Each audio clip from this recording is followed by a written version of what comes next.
I woke up expecting the dreamscape and nothing. No level up, no surreal visions, just the dull return of reality. That confirmed it. I was close, but not quite there yet. Next objective. Meridia's Beacon. A lucky quest drop, maybe. But luck doesn't mean undeserved. Map check somewhere near Falkreath. I had a strong hunch, but I needed more than instincts. This was about testing the rules. Were these key items always available, even before their quests unlocked? If so, I could bend the narrative before it bent me. Azura's Star, Meridia's Beacon, they didn't care about my level, others did. I recalled a spot near Solitude that might have answers, might give me the edge. Problem? 21 other players roamed this corrupted. Skyrim, many of them could have scorched Falkreath clean of leads. I couldn't afford to chase shadows. On top of that, I had a web of lies to maintain, and that meant sharpening my speechcraft. In a game where reality glitches and quests echo with ghost code, your tongue can be sharper than any blade. I had this gut-level hunch that Throoms weren't just plug-and-play like the speechcraft book. I'd unlocked it, felt like the simulation was gatekeeping me hard. I cracked open my bonus tome, sure, understood every syllable, every rhetorical glyph etched into that forbidden margin. But no shouts came. Zero dragon juice. My magic tab didn't even have a shout slot, like I wasn't coded right. That's when it hit me. Secret skill trees. Not just the lycanthrope and vampire branches I'd glimpsed before, no. Maybe there was a legacy framework baked in, exclusive to those like me. Something locked behind the Dragonborn protocol. I needed proof. So, I ghosted out of the city at dawn, inventory packed, instinct sharp. The shoreline was quiet until I passed Broken Ore Grotto, where I spotted some figures hauling gear looked like Ice Runner types. I didn't stop. I had to see how deep this anomaly went. Solitude was colossal, nothing like the old version. 500,000 simulated souls, maybe? Hard to tell. So many new faces, and too many familiar ones warped by patch decay. I paused beneath a jagged cliff, eyes tracing up where I was maybe just maybe half certain the Steed Stone should be. That stone was more than a buff. It was a system check. If it worked, everything else might too. I scaled the rocks with surprising SNO Skyrim-style bunny hopping this time until I reached a narrow ledge cloaked in silence and morning glitch fog. Bandits. Sleeping. Predictable. I slipped forward. Blade low, one throat, then another. Stealth wasn't just viable, it was broken again. That scared me. Combat was sharper now, yes, but also deadlier in a blink. One mistake, and you dissolve into respawn static. I reached out. Fingers grazed the cold glyph. A pulse. Light arc skyward like the gods blinking. Then the confirmation, the Steed Stone activated. I smiled. The world still ran by rules, at least for now. Upgraded? That one word echoed like a bugged audio file looping in my skull. I wasn't sure if I was excited or alarmed. Increased carry weight and zero movement penalty? Blessing skill tree? Obviously.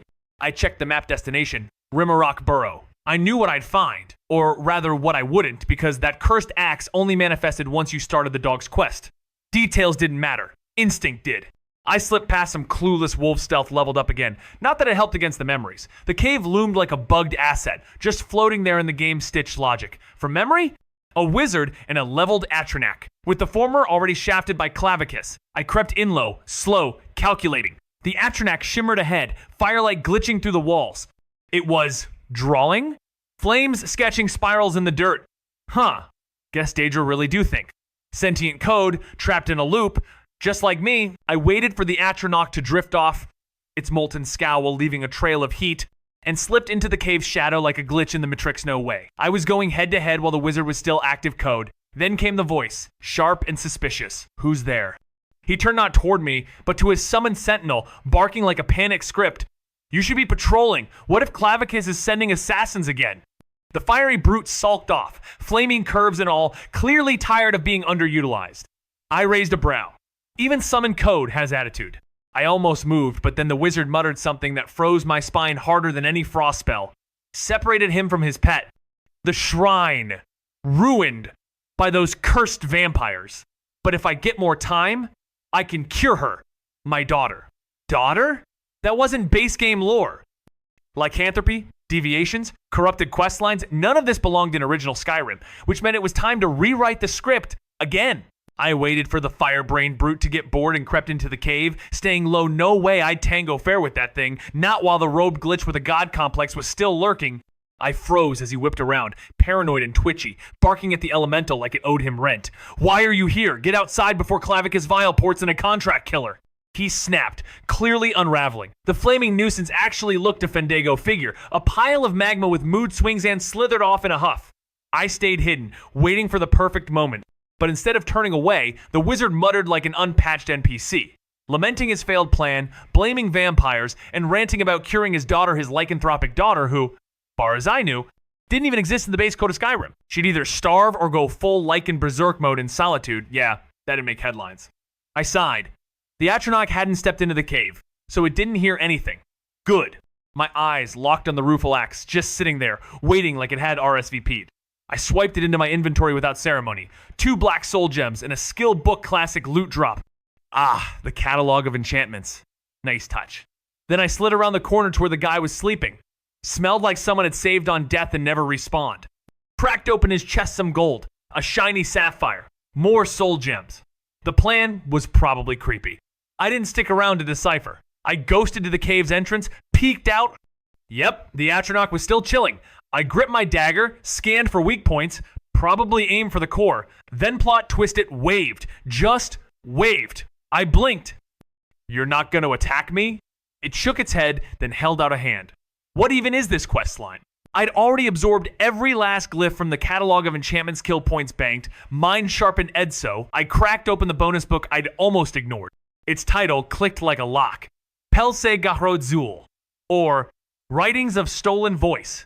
Fitting, since the damn thing spoke in a hijacked tongue. The carriage hit another bump-teeth clenched spine giardia, not the carriage's fault. These roads were coded by sadists. The first half of the book, pure translation grind. Letters, syntax, vocab, standard stuff. But the second half, pure chaos. One word looped like a broken spell. Syllabus, no translation. I dissected it. Sil meant heart, Lavas meant music, but together, gibberish. Except every time Syllabus showed up, it dragged La behind it the dragon word for magic. That was the only tether I had. I rubbed my chin, decoding silence itself, wondering if the book was teaching me or listening back. I had already maxed out the catalog of enchantments, cashed in the skill points, and turned my attention to the bonus book Pelse Garrot Zul, Writings of Stolen Voice, which tracked since it felt like decoding a language ripped from existence. The carriage jolted again. Not its fault, the roads were trash. First half of the book, straightforward and encrypted lexicon of lost syllables and phonetic ghosts. Second half, utter chaos. A strange word kept surfacing, syllabus. No translation, no logic. Sil meant heart. Lavas meant music. Together, gibberish, unless you counted the fact it always whispered just before La, the dragon word for magic. A wordless song triggering power. I rubbed my chin, eyes narrowing.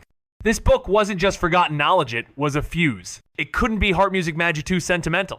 No, this had to be some advanced linguistic artifact. A word never meant for dragon tongues. Just like Jorzov Frol.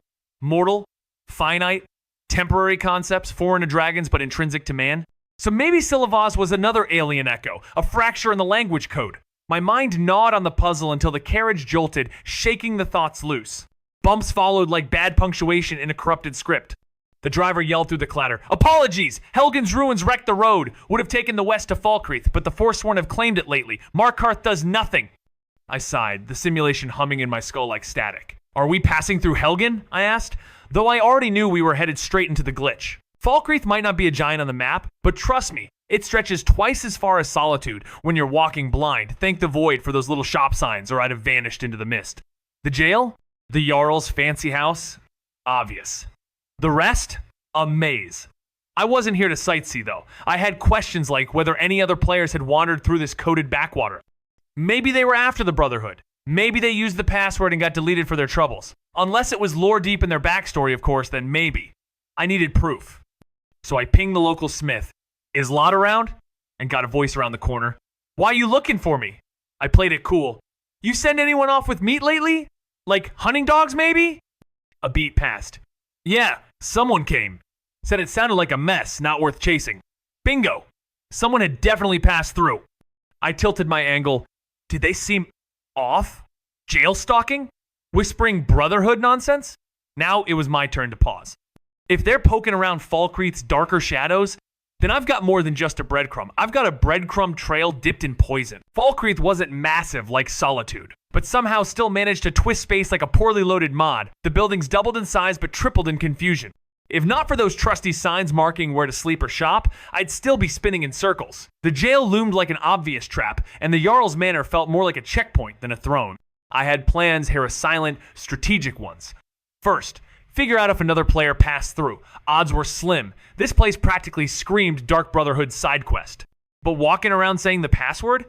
Instant permadeath, unless, maybe, someone baked it into their backstory. My test? Barbus. I strolled to the forge. Is Lot around? He peeked out like I just tripped an event trigger. Why? I scratched my neck, choosing my dialogue option carefully. Did you already ask someone to find that dog? Maybe gave him meat? He hesitated. Yeah, but they said it might be too much trouble. So, someone had come through. I narrowed it down. Were they snooping? Jail? Brotherhood chatter? No answer. Just the weight of another ghost in the machine. Lod's eyes popped wide. Are you? But I cut in, hand out like a polite froststorm. Vec Frostwain, bounty hunter, I'm tracking someone extremely unstable. Know where he went? Lod blinked, scratched his beard like gold was slipping through his fingers. Helgen, I think. Might have hit the jailhouse, but you'd need to check. I gave him the kind of nod that said you're only half wrong, then turned heel toward the barracks. One guard spotted me mid-step. Whoa, there! What's your business? I shrugged like secrets were yesterday's bugs. I'm here to talk to Sinding. Permission? He sighed like he'd heard that one too many simulation cycles. Another interrogation, huh?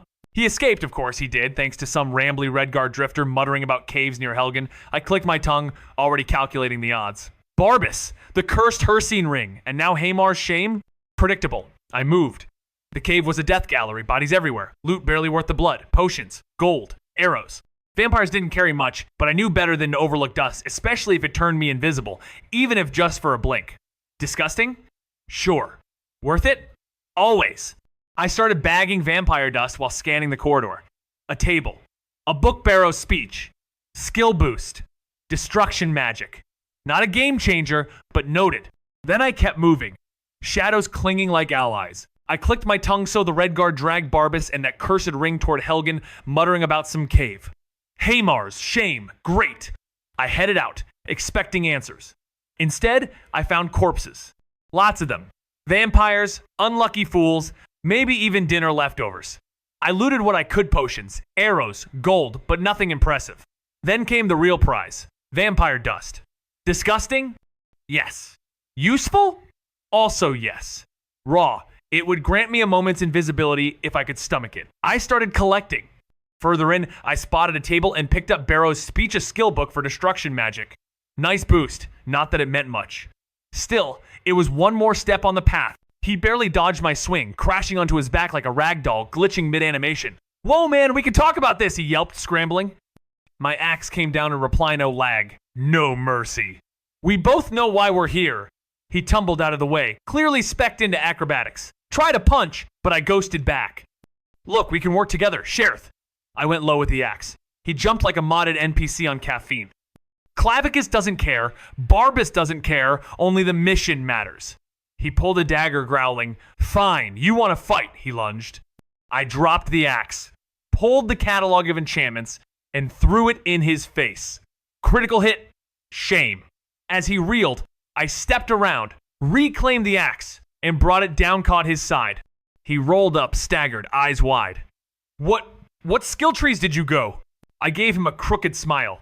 Just a little speechcraft. He rolled his eyes, then snapped a red flask from thin air a health potion. No doubt looted off some bloodsuckers. I lunged, but with nothing blocking his view, he danced out of reach. Definitely dumped points into acrobatics. Judging by how those vamps were taken out, stealth was his opener. That leaves one-handed for his finishers, so Wade's got speed, not power. While he's busy patching himself up, I lace the rueful axe with venom. He stops bleeding. What? Downed 3 already? How many more you got? He looks past me, cocky. That's the only hit you're landing. That axe? Swings slower than a frostbit great hammer. Say goodnight. He charged not at me, but threw May eyes locked on a sword lying near the corpses of fallen vampires. I slammed the axe down, drew my dagger, and drove it deep into his shoulder. He grunted, stumbled, but didn't stop. That's when I saw Ith wasn't after me. He was after that sword. I grabbed the cursed axe, hurled it mid-swing. It flew. He gasped as his fingers touched the blade, but his arm hit the ground before he could lift it. I snatched the weapon, and before he could scream again, sliced clean across his throat. Silence. Until Barbus broke it, wide-eyed. Now that was wild. Are you some kind of conjurer? That axe just poof in the air. Clavicus cackled behind him. Another deal done. He even fetched the axe I was about to send him for. Or should I say, he got an arm and a half out of it. Ha ha ha! Welcome to the club, new guy. Thank goodness you showed up now. Do me a favor and chop that mutt, will you? I mean, what's loyalty compared to a fancy axe? I sighed, hefted the so-called mighty weapon, and rolled my eyes. No thanks. That thing's a glorified butter knife heavy, clunky, and about as elegant as a cave troll on skooma. Funny thing is, I wasn't even aiming for his arm back there, but hey, lucky me. Barbas patted over, wagging his tail like none of this had just happened. Appreciate the delivery? He said. Now Clavicus has to play nice, unless of course you leave Skyrim. I nodded, already knowing my wish. Clavicus tried to fake cry, oozing drama. Boring. Can't I tempt you with treasure, temptresses, or a taste of eternal life? I tilted my head. Pass. Gold stolen, your women are monsters, and I'd rather be a werewolf than a leech. What I want, it's none of those things. Clavicus Vile blinked in disbelief while Barbas burst out laughing, clearly enjoying the show. Nailed it, kid. Just say the word, I'll wrangle the old puffball into handing it over. I didn't miss a beat. I want the mask of Clavicus Vile circlet style.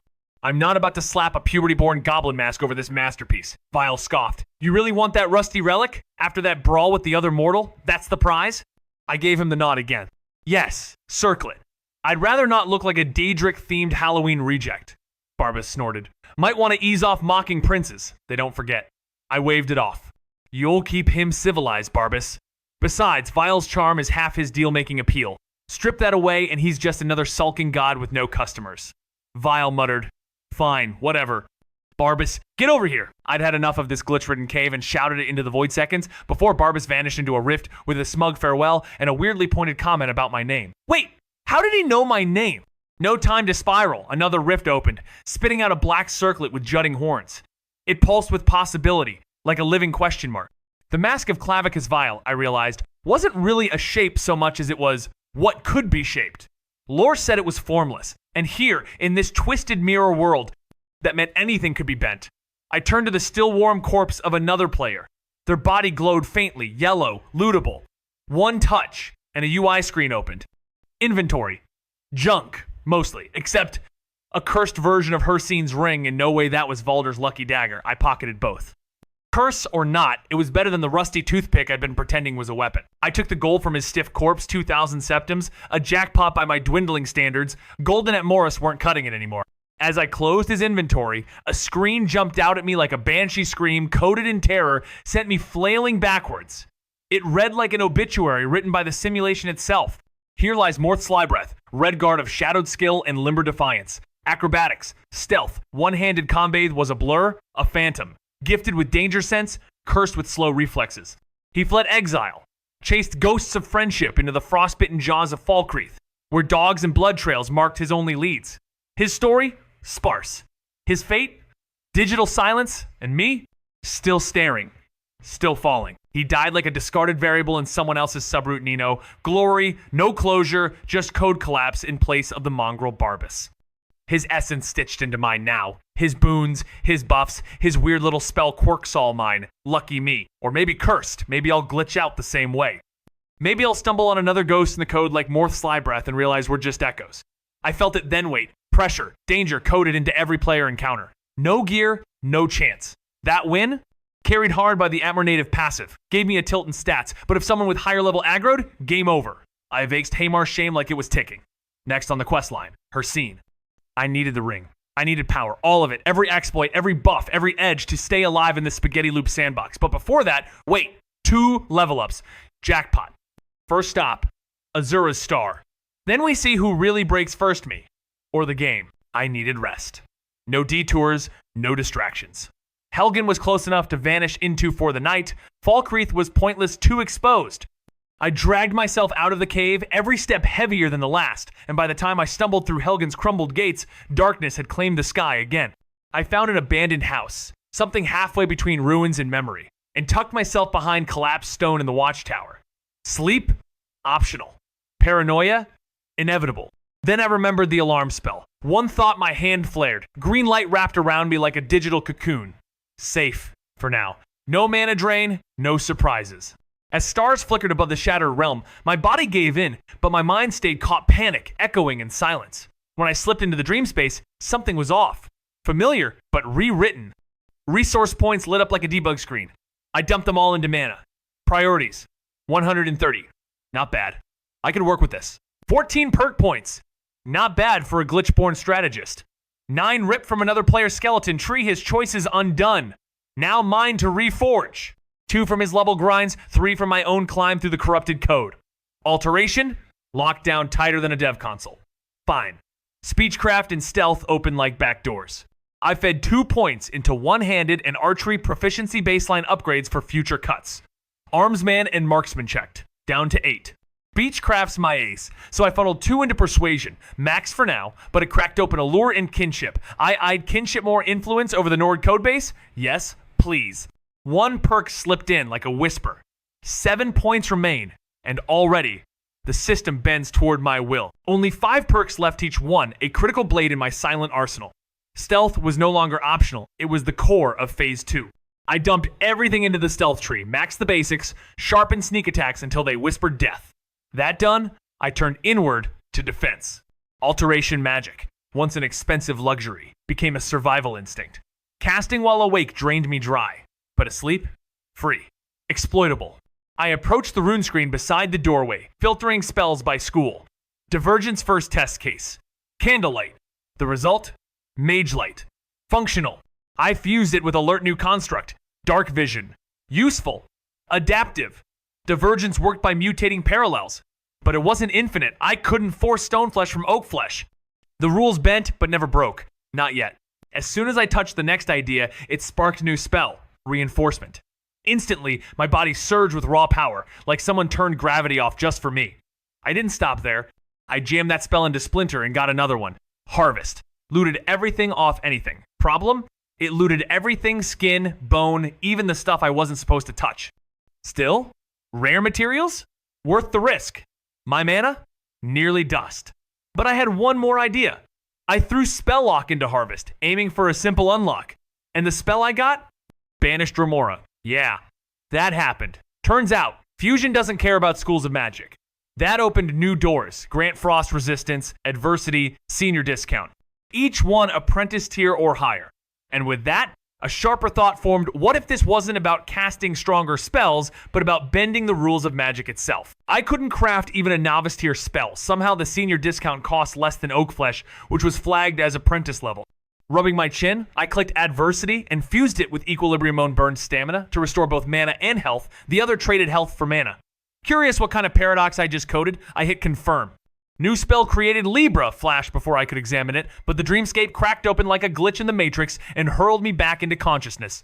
I sat up, groaning so dream mana wasn't infinite after all, just hidden behind some invisible cap. Intrigued, I searched for my new spell knot under alteration or restoration, but nestled inside the destruction tree like a wolf in priest's robes.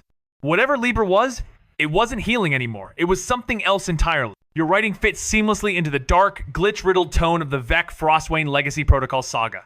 The gritty internal logic where magic mutates, systems lie, and power is layered like Bad Cody's spot on for Vec's twisted journey through Elder Scrolls 8. Open beta. Let's unpack how your excerpt plays with that world. Lore and mechanics tie-in. Passive effects screen. No numbers, no percentages, just cryptic hints. This aligns perfectly with Protocol. Legacy and its resistance to player understanding. It echoes the Phantom Threads chapter, where AI bleed-throughs create ambiguous gameplay. Ancient race plus senior discount. That kind of ironic spell synergy is classic glitch logic, something Vec would both mock and exploit. It also plays well into the Patchwork Soul and Frozen Quill chapters, where quest mechanics and abilities bend or break. Shuffle the deck, swap spells, and still keep the aces. That echoes the mirror sigil item from the TOC Vec's ability to juggle divergent paths without consequence. For now. Alteration magic with newcomers, for example, Splinter, Alarm, Lock. That's prime fracture of the fifth law material unpredictable magic, dev introduced or legacy coded, seeping into regular spell trees. Binary 3 steps, 1 cursed ring, and a ticking clock that was all I had. I could almost hear her scene growling through the code, demanding tribute before the week ran out and the curse took hold. But appeasing him wasn't my only agenda. I needed Azura's star too, buried under layers of corrupted scripting and forgotten Daedric routines. Supplies were low, I'd need a bedroll, food, and maybe a pickaxe if things got rocky. Armor? Trash tier. Weapons? Laughable. The mines across Skyrim became my detour, all while my internal quest log screamed about Arkentom's a crumbling Dwemer death trap that may or may not implode if I blink wrong. My timeline was fractured, the world glitching at the seams, and every delay felt like another thread unraveling. I had to move fast, outwit the system, and stop panicking before the simulation collapsed. Or I did. I walked into the dead man's drink with the calm of a main character and the paranoia of someone who read too many patch notes. Planned soothe me order is my sedative, and that tavern was the next step. The innkeeper smiled, probably named Valga, though I wasn't in the mood to confirm it. Howdy, I said, pretending I hadn't just debugged a dream sequence. Meal? Also, sleeping bags? I'm prepping for travel. She scammed me like I was a glitched asset. Meals, sure. Sleeping bags? Try the general store. I've got jerky, cheese, some meat adventurer fuel. I'd drop my half stack of septums like I was investing in uncertainty. Whatever this buys, plus the cheapest meal on the menu. She looked down, then back at the blade on my belt. Valdur's dagger? I pulled it slow, cautious. Yeah, about that.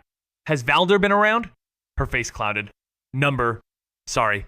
Great. More broken flags. Why are you asking? Of course, it wouldn't be surprising if the guy offed Baldur needs to fight a horde of forest death when stabbing one weird loner does the trick. I spun a story, cool and calm. You might want to send someone to Moss Mother Cavern. Got this dagger off a man I killed near Helgen. I think Valdur's gone. Spriggans, maybe, or that guy. A complete lie, sure, but stacked on my other lies, it fit the narrative too well. Valga didn't flinch. Redguard? She guessed. So she knew. I nodded, raising a brow. How'd you know? She shrugged like it was obvious. Guy was strange. Muttered nonsense, stared into walls, trashed one of my rooms. I almost kicked him out. Creepy guests and missing hunters, just another bug in the simulation. I gave her a nod. She had my attention now. But why would he be searching one of the rooms? My eyes narrowed. No way he thought that. I turned to Valga, cool and direct. You got a book on the bitter cup or something like it? She scratched her head like the thought barely sparked. Oh, hold on. I'll grab your food too. She disappeared and I exhaled hard. Morth was digging for some hidden DLC stuff. Creation Club nonsense and on. Canon fluff. But if a dying wish was what he hunted, that quest sent you to some roadside ruins to fill one of 3 cursed bowls. The prize? The bitter cup and some random loot. Problem was, if that content counted as real here, then I wasn't the expert anymore. She returned, cheerful and unaware.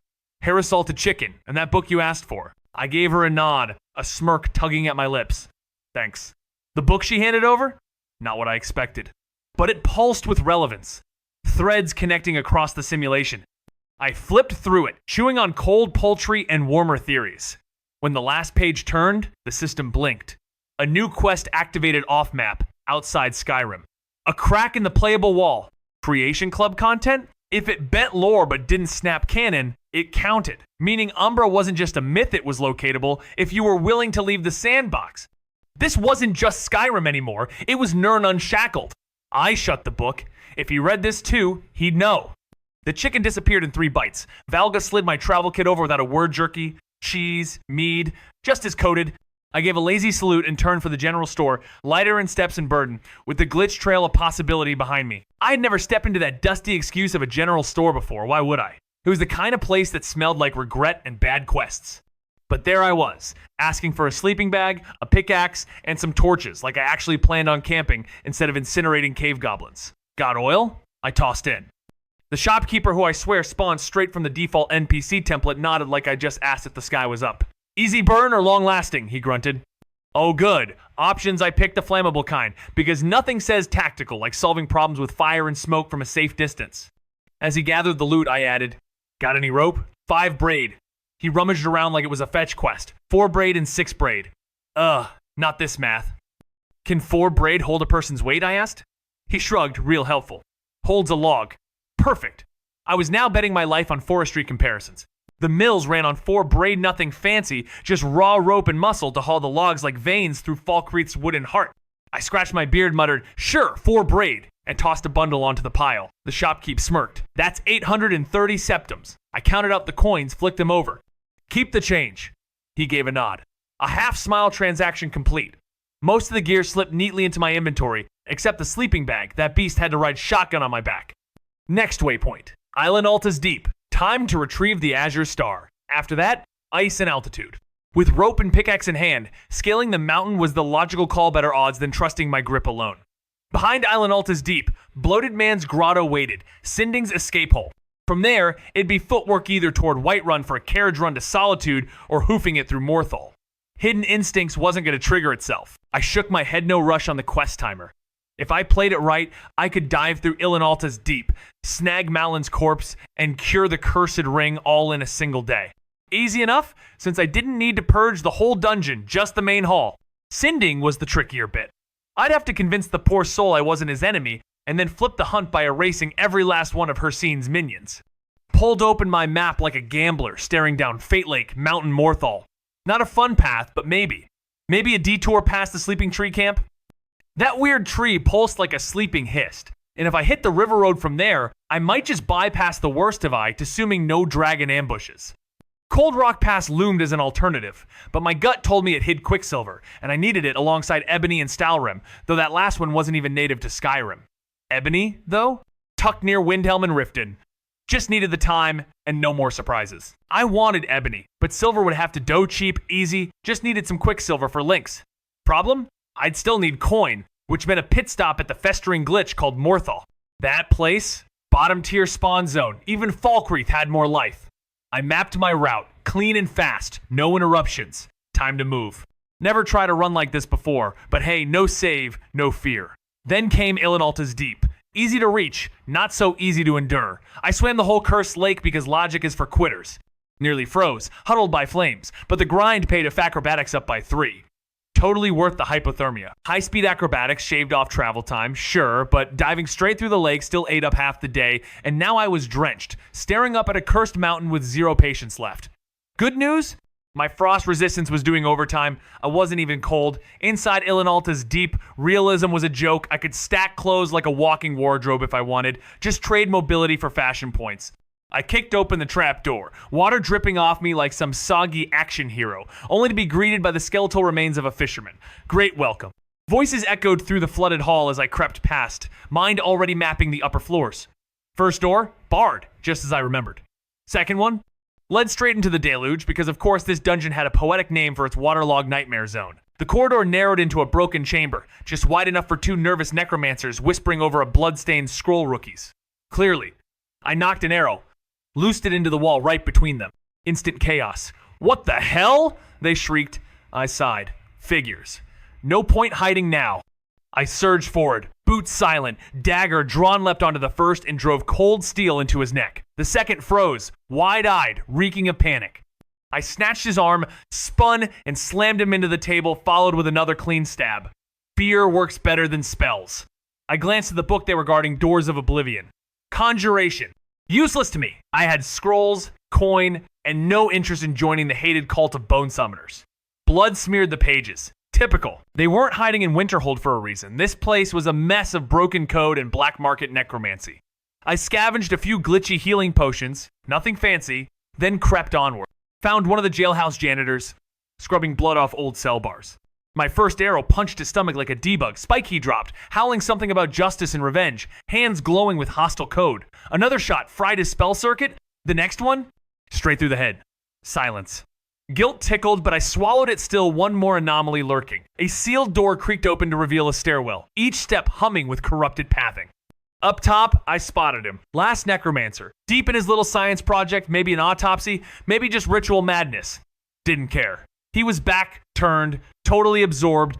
I slid past him like a ghost through unfinished code, climbing the stairs without a sound. No door. Just stairs, silence, and that throne like a death trap set on display. The corpse slouched there had long since surrendered to time. Little more than bone and dust in royal decay. I didn't flinch. That must have been Malin, or what was left of him. Beside him, his grotesque grimoire stitched from something that should have never been bound. I slipped it into my inventory, stomach already twisting. The plan? Skim it while heading toward Morthal, then torch the thing before it decides to whisper anything back. But the real star of the show? Azura's shattered relic. Broken. Buzzing with uninvited whispers. I scooped it all up scraps, shards, secret sand, climbed out using a ladder hidden beside the throne. The air outside hit me like a reset. Less damp, more real. I opened my map. Mission still intact. Star can wait. Mountains don't. I pulled out my pickaxe and rope, eyes set on the horizon. I spotted the ledge that would lead me to Bloated Man's grotto. Time to climb. The ascent was tougher than I thought, but strangely satisfying. My arms burned, but the view from the summit made it worth it. The grotto stretched below open-roofed, unlike the old game. I could see everything, no hunters in sight yet. The descent was trickier. From above, the cave looked more like a basin carved into the earth. I couldn't spot Sinding at first, but then he appeared human again gathering firewood. Quiet, careful. I set up my own camp nearby, hidden, watching. He didn't do much, just preparing his space, maybe trying to feel human again. Then it happened. An arrow cut through the night and struck his leg. I saw them before he did too, Khajiit emerging from the shadows of the entrance. Sinding growled. The instant that arrow hid his form twisted mid-snarl, the sound of it shaking the cavern from floor to ceiling. Still, the two zealots of Hircine approached, full of divine bravado. Admirable? Maybe. Smart? Absolutely not. Sinding reduced them to ribbons before they even screamed, though the poison in that shot clearly took a toll. His breath dragged like winter wind through pine. I watched from above as more pawns closed in, and Sinding limped deeper into the grotto's shadows. I called out. He paused, beastly eyes locking onto mine. Who are you? Hircine's latest errand? He rasped, teeth still stained. I cut him off. Number, I'm the guy with your cursed ring got it after offing the fool you passed it to. I flashed the ring like a badge, and in his stare I saw understanding, then doubt. Relax, I added. He bargained with Daedra like a fool. I don't serve anyone. Sinding froze like a bad frame drop, clearly parsing the meaning behind my Daedra comment. So you're here to mess up Hircine's hunt? For me? I gave the nod classic silent protagonist move. Might even earn me a patch for this curse. He glanced toward the grotto's edge like he expected a quest marker to appear. You coming down or what? I raised an eyebrow. Only if you promise not to turn me into jerky. He huffed through that shaggy wolf snout. Nah, I just want peace. If you're offering help, I'll take it. Simple. Too simple. I slammed my pickaxe in, tied off the rope, gave it a test tug, and dropped like I had max acrobatics. Landed smooth. Cast harvest. Hands glowed, inventory pinged, rope and pickaxe vanished into system memory. Sinding blinked. Where'd the rope go? Poor guy hadn't seen hotbar magic before. I smirked. Magic. Here, take this. I tossed the crimson vial, and his claw snatched it mid-air with a grunt of thanks. No time to chat. I was already pouring oil in a slow arc across the ground. Traps? He asked. I didn't stop. Vec Frostwain. Freelancer. That just confused him more. I crushed stones in my hand with a whisper of splinter, and they erupted into jagged caltrops perfect. I scattered them with precision over the slick ground. He leaned in, frowning. Vicious. I smirked. Not really. Fire clears the oil. Only the brainless step into the spikes. His eyes narrowed. Caltrops? Right. Guess those aren't exactly standard in this broken mirror world. I didn't bother replying, still too much to do. I weighed the idea of using alert or dark vision, but doubted either would cut it. I glanced over. Checked the rest of this place yet? Sinding blinked, clueless. Not really. I smirked. Perfect. I slipped deeper into Bloated Man's grotto, eyes scanning every corrupted texture. There it was, Bowler's Oathblade, pulsing with fear, enchantment, ready to drain stamina like a virus. Beside it, Jack put a chest stuffed with gold, gems, scrolls, the usual loot salad. I vacuumed it all into my inventory, then latched onto the chest and started dragging it back. Sinding, bless his glitched AI heart, pitched in. What are you gonna do with this? I gave a lazy shrug. Trap it. His pitch black eyes flicker ban emotion protocol firing wrong. You're very serious. I cocked a brow. Serious? Nah, I just prefer maximum efficiency. The moment the chest locked into place, I slipped behind it muttering, now we wait. Somewhere open, but not dumb. Sinding just nodded and called me strange. I didn't argue. As he took his spot, dusk melted into crimson moonlight. The grotto pulsed with it, unnatural and heavy. Then came the Rithhooves pounding, wolves crying in the void. The hunt is on, Sinding whispered, voice low. Hircine calls. I rifled through scrolls hoping for a summon or a Frenzinope. Firebolt and Soul Trap. Useful? Barely. I sighed, eyes glowing with frustration and magic as I ripped the scroll like wrapping paper from a cursed gift. My hand caught fire, crackling with arcane force. So this was the plan. Ready or not, I just lit the fuse. The other scroll? Just a cursed soul trap, no help. All hiss. Hooves thundered in, hunters storming the grotto like it was payday. One guy with a great sword charged right past me, I let him. Then came a shield maiden, eyes locked forward. But Sinding? Hiding in the trees, quiet as breath. When a wood elf grinned at the sight of the chest, I waited. He popped it open, boomy firebolt, lit the oil like a festival gone wrong. "It's a traw," he managed, before I yanked him into the chest like bedtime gone sideways. Slam. Lock. Green flash. Chaos. Hunters rolled through fire, others diving for the pond, but Sinding pounced like rage incarnate. Blood painted the stones. My stomach flipped. Then, watch out. I looked up, and Greatsword Guy was charging straight at me. I slipped beneath his swing, my blade humming with code-bound dread as it pierced his gut bowler's oath blade, screamed through him, and his eyes flashed white like glitched-out shaders. Terror froze him in place, not fear to flee, but fear that stunned like a debug lock. I'd seen it at Ilinalta's. Deep this was no coincidence. The sword didn't scare you off, it made you feel your own end. Leather armor? Useless note to self. Enchantments laugh at aesthetics. I tore through him and turned just in time for Sinding to raise an eyebrow. "You good?" he asked. I tossed a thumbs up, scanning the chaos. "Damn," I muttered, as scorched bodies and twitching limbs glimmered in the dying fire. Signing gave a wolfish grin. "Your fire trick worked. Most bolted into the lake or shredded themselves on Caltrop's cleanup was easy. Flames still licked the edges of reality, sputtering out like a fading script." He looked over again. "The ring?" I blinked, gears shifting. "Oh, not yet. I've got to speak to Hircine one last time." You could still hear the hoofbeats echoing like glitch echoes in the code. Sinding turned to me, eyes twitching with a flicker of confused realism. I can still hear them too, actually. I squinted at the chest like it just blinked. Yeah, I don't think it's hoofbeats, actually." Then he got it. The realization hit him like a surprise patch note. "Oh, wow." Right then, a white stag strutted in like he owned the instance. "Color me impressed," it declared, voice laced with myth-tier sarcasm. "You didn't just hijack my hunt, you rewrote it. No mortal or monsters ever hacked my expectations like that." It sniffed the chest, then tapped its hoof with godlike flair. The Daedric presence shimmered in the form of a stag, hooves tapping like punctuation on fate's sentence. "Truly impressive," it said with a voice that echoed beyond sound. "If you're mine, I'd be pleased." "A shame. May we meet again, Vec Frostwain." At Mora remains a favorite hunt. Then came the shift the light behind. Its eyes dimmed, and with a haunted bleat, it bolted into the void, spooked not just by Sinding, but by me. I turned, met the werewolf's eyes, and felt the weight of the ring in my hand. Sinding, no longer snarling, spoke with quiet resignation. "I thought this would be the end. Even when I passed that cursed band to the Morthfool, I knew the hunt would find me. I was ready to die, but you, if you ever call, I'll answer." I shrugged, gaze cold. I just wanted to fix the ring. His laugh came out like a growl, but it carried something strange. Relief. Even still, I would be happy to help. Just nothing that involves a Daedra. He meant it as a joke, but the weight in his eyes said otherwise. I asked, "What will you do now?" He let out a breath, haunted. Atone. "I killed a little girl when I had the ring, so I'll stay here and atone." I gave a quiet nod. "I hope you find peace then." He smiled, a crooked, canine grin. "Good luck, friend." I left the cave in silence, fingering Hircine's ring. Atonement wasn't my path. I wasn't built for penance. I could only offer him a moment of respect, nothing more. The night had swallowed the road ahead, but the sleeping tree stood close. Darkness suited me just fine. I kept walking, the cursed ring cold on my hand. I flipped back through my journal, and there it was, a new tab, pulsing with secrets waiting to be triggered. One line stood out like a slap from the void. Achievement unlocked. Shocked a Daedric prince.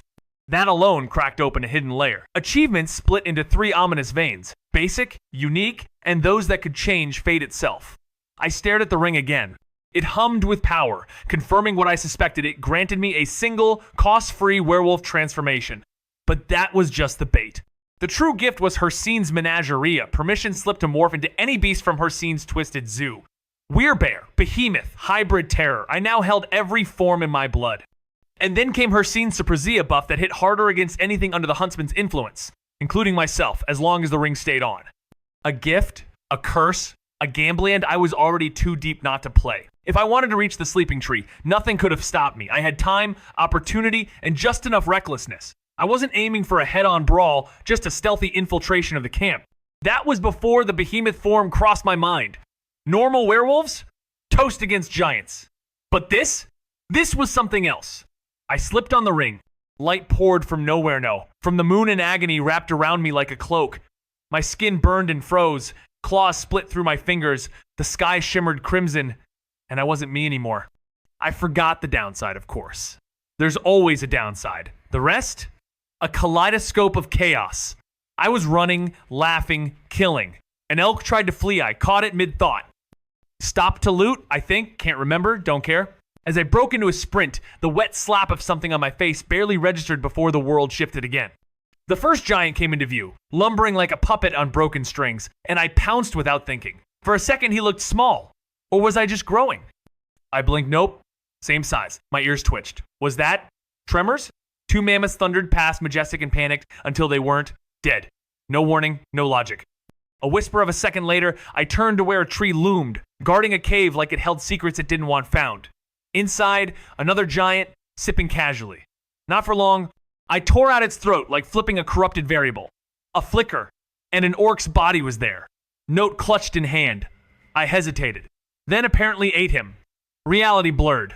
Again, I tightened a ring-bad idea. My form shimmered. Inventory? Locked. Fine. I'd lug the chest myself. It looked small. Manageable. Out of the cave I went, the weight dragging me down while my eyes locked on the tree ahead. A hist? Maybe. Or maybe not. My thoughts tangled like bad code. It didn't feel normal. Baby tree? Glitched remnant? Umbriel theory? Nothing fit. I stumbled closer. Vision blurred. Then blink. Gone was the tree, the camp, everything. I was in Morthal, I think? Still beast-shaped. Chest still stuck to my spine. Mind soaked in static. I stood under the moonlight, heavy, confused, broken. Something had shifted, but was it me or the world? It was descending fast. I had to move. The mountain loomed ahead, close enough to touch, but just as I sprinted forward, the world snapped sideways, vision fracturing like broken glass. Next thing I know, bam, I jolt awake. Last memory? Sleeping tree camp. Ring still on my finger. No dream, no whispers, nothing. Wait, werewolves don't sleep like normal people. Then wham. A voice in my head like static with sass. No kidding. Monsters under moonlight, remember? I spin, ready for combat, but no one's there. Then my jaw drops. The sleeping tree? It's sideways. Roots like a corpse's fingers clawed across the dirt. What the hell happened last night? WTF? I yell, and that same voice snorts. Exactly. Try waking up mid-rip when a hairy nightmare pulls you from the earth and hauls you off like a plush toy. So the tree was talking great, just what I needed. A hiss no less, with all the sarcasm of a drunk oracle. Wait, how are you talking to me? I asked, instantly regretting it. The tree practically smirked through the ether. Maybe it's the sap you chugged like a lunatic, remember that? You tore through a crate of the stuff, mumbling like a banshee. I didn't remember. Not really. But I did know I'd somehow wandered into Cold Rock Pass, reeking of troll, blood, and shame. Half a troll lay missing. I blinked, and flashes of last night's horror show came back chewed. Up orc, devoured elk, even giants. What was I? A corrupted beast mod. I clutched my gut, trying not to hurl. And then the kicker. I was completely naked. One panicked inventory check later, I found scrap-torn cloth, shredded armor, the ruins of my dignity. Great. At least I didn't feel cold, though marching into Morthal naked wasn't exactly a power move. I could bluff it, claim bandits stole my gear, maybe a guard would toss me a pity cloak. But the damn tree cackled behind me. You look cold. Ha ha, filthy man creature. Was it actually mocking me? No time for existential plant drama. I turned to leave. But of course, it wasn't done. Hey! Hey! Where do you think you're going? It barked. No eyes, yet somehow it saw Mamana? Echo detection? Who knows? I raised my hands. What? Want the filthy human to carry you. Tree wasn't having it. You woke me up, ripped me out of the earth, and now you're ghosting me in this dump cave? Take me with you. I tilted my head, skeptical. Should I care? I turned to leave, but the voice oddly leaf I persisted. I could tell you things. Real secrets, his stuff, ancient culture, exclusive spells. I waved it off. Nah, I'm good. But then it dropped the bait. What if I teach you hist exclusive magic? Stuff we reserve for our inner circle. That stopped me no because I wanted it, but because I didn't trust it. Why me? The tree actually sighed.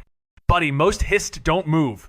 Literally, I mean, you could count the explorers on one hand, and only one really went Farguy lived on a pirate ship. So yeah, I'm young, kinda stunted, and dying to see the world. Trade! I give secrets, you give me legs. I squinted. This talking plant wanted a field trip. I was going to need to glue googly eyes on it. Just staring at that whispering tree made me question if I was losing either, if the ring's side effects were kicking in again. After everything I'd endured across this glitched, freezing wasteland, now I'm psychically chatting with a self-deprecating tree. I asked it why it said it was poorly grown, and the reply came in a frustrated tone. Why do you think I was asleep? I can't even scan your mind, just beam thoughts outward. My first soil barely fed me enough to start. This is all I've got. I nodded. Makes sense, Skyrim's not exactly a garden paradise. But something didn't fit. My eyes narrowed. Aren't you not from here? One of those twisted hissed offshoots from the floating place? It made a sound I couldn't decipher, like digital static choked by roots. Then it resumed, annoyed but resigned. Kind of, it's complicated. And in that glitch-soaked silence, I realized everything here is. The tree hesitated, its voice rich with ancient memory. I dropped from Umbriel long ago, but didn't begin growing until centuries later. Lucky hit, really fell in a spot with just the right magic to wake up. Drained the earth dry doing it though. That stunted left me with only thoughts and echoes from the past. But there's something else, Daedric energy. Not enough to cast spells or rain fire, but like using an artifact, you don't cast with it, you become part of it. It twitched, language flickering, then steadied. Hard to say in your tongue. Think of it like you hold a Daedric relic. Power leaks in. With me, that power rooted instead. I squinted. You mean like photosynthesis? The tree blinked, confused. Define that, I sighed, explaining how plants use sunlight to make food from carbon dioxide and water photosynthesis. The tree chuckled, surprised such a word even existed, amazed I knew about carbon dioxide. I had to admit most people probably didn't. Not really. The tree understood it took necromancers centuries to grasp anatomy. Then it revealed something eerie. In Daedric realms, his trees don't use sunlight, they photosynthesize with Daedric energy, since those realms barely have light. That stopped me. But isn't the sun on Nirn just a hole in Aetherius? I asked. The hissed gaspes, then paused. Wait, you're a mage. Of course you'd know that. It's common knowledge among your kind. Bah! We were off script again. Take me with you, it begged, and I sighed because dragging a sentient tree was somehow now part of my cursed life. I yanked it by the branches. It shrieked, by the roots, the roots! So I switched tactics and grabbed lower. Why not shift into that beastly form and carry me like last time? Oh wait, then you'd ignore me again. You didn't even hear my screams when you ripped me out of the ground. I kept pulling. I also can't do that, I muttered. Not just couldn't, wouldn't it? That beast form gave up too much control, and in a place like Morthal, going full beast mode would get me killed in minutes. The tree paused dramatically, bark creaking. Hey, wait! You aren't just gonna, It trailed off, and I didn't answer. Because honestly, I might. I squinted down the jagged slope, muttered, why not, cowabunga, and drop-kicked a whole tree into motion. As it slid, I leapt on like a lunatic lumber surfer, hurtling downhill into chaos. Later, dragging that same tree behind me like a sleepy pet rock, I figured sleeping tree didn't quite cut it, so I asked it straight up. Got a name? Echoes. Nothing. Just a moody voice. No clue. Never named. No caretaker. Just asleep. I paused. All right, how about Aurora? The tree jolted like I'd slapped it. What do you take me for? One of those sparkly female clones of you? Great. I accidentally offended a tree. I yelled, all right, enough. It's a name from a talesome woman stuck in endless slumber, only to get jolted awake like a cursed alarm clock. The tree rustled with a scoff. Fitting, maybe, but I'd rather dodge the gendered drama. You mortals and your weird mating habits. Honestly, it's why the hist ignore you. Most of your kind tries to romance anything with or without a pulse. I groaned, brainstorming, then offered, what about Odin? Sounds slick. Odin leans strong. Odin feels softer. Balance. The tree sighed like creaking wood. Fine. Odin. Sounds like a nymph, though. I shrugged. Just remember the name. That's all I ask.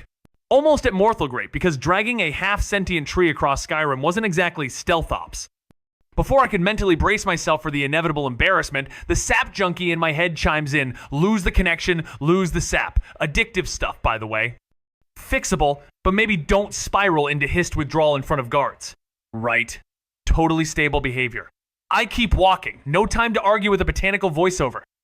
Then, of course, a guard has the gall to stop me, gawking like I'm leading a circus. I give him the death glare of someone who's had a day. What's it look like? Got robbed. No cart, no clothes, no dignity. Just me and my chlorophyll buddy here trying to get through town without snapping. Thought it was hilarious until I realized I was freezing my literal cheeks off. The guard blinked like his brain had lagged, then nodded. Right, makes sense. Wait here while we fetch you some pants. Not many kids in Morthal, but still not zero.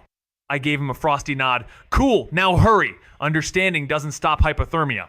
One guard bolted off, the other lingered awkwardly. So, about the tree?